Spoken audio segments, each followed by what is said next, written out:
আপনি হলেন কি অশিক্ষিত, তো এইসব ভাষাতে বুঝবেন না। ঠিক আছে, আমি যাই, বাড়ি যাই, জগিং করছি তো।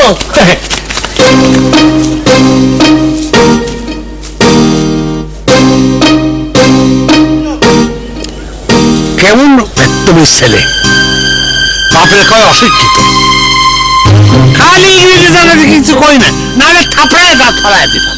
2 মাস হলো ঋণ লেগে দরখাস্ত করছি, আজও নয় কাল দিব, কালও নয় পরশু। আমরা কি পুঁটি মাছের মতো কত ধরা খাইলাম? আমরা পুঁটি মাছ, আর ব্যাংক ম্যানেজার বোয়াল মাছ, আর চেয়ারম্যান হইল গিয়া তিমি মাছ। চেয়ারম্যান ড্রাইভার দে, আজ ঋণ বিষয়টা খোলাসা করতে হইব। আচ্ছা, আমি তো কোনো ঋণ নেই নাই, তা আমার নামে মামলা হলো কেন? তুমি কাগজে সই করছিলে না? হ্যাঁ, সই তো করছিলাম। মেম্বার কোনো ঋণ পামু, পরে হয় নাই। ওইসে জালিয়াতি, বুঝলা? জালিয়াতি। তোমার ঋণ তুইলা এই খাইছে। দেশে কি কোনো আইন কানুন নাই নাকি? আছে বইলাই তো তোমার নামে মামলা হইছে। চেয়ারম্যান আজ ধরতে হইব, হকগুলো করে আমি বুকে বড় রাখো। এইটা আমাকে বাচ্চা মারার বিষয়।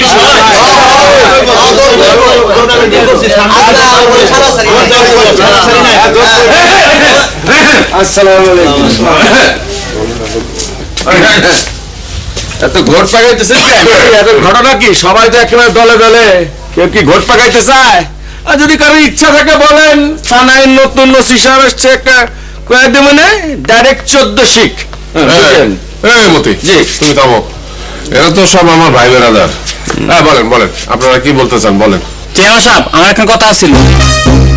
ওই তুমি তো বলা হইল মুখে তো দাঁড়িয়ে কিছু দেবেন, এর পাশে তো তোমার বাচ্চা খাবো এসে বড় বড় গাড়ি লইয়া।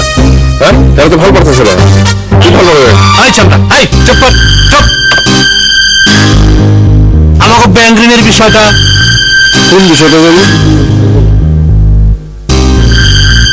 ওই যে ব্যাংক ঋণের দরখাস্তের কথাটা কইছিলাম, সেই ঋণে অনুপাত নাই।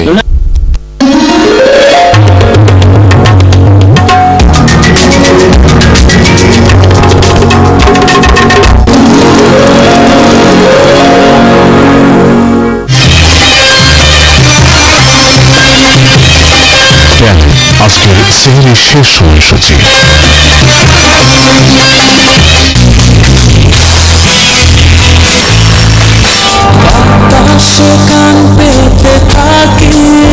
আরটিভি স্টুডিও থেকে আপনাদের সবাইকে আমন্ত্রণ জানাচ্ছি আমি তানিয়া হোসেন। তারেক মাহমুদের প্রযোজনায় ফোনো লাইভ মিউজিক, বসুন্ধরা তোমার জন্য আমার গান।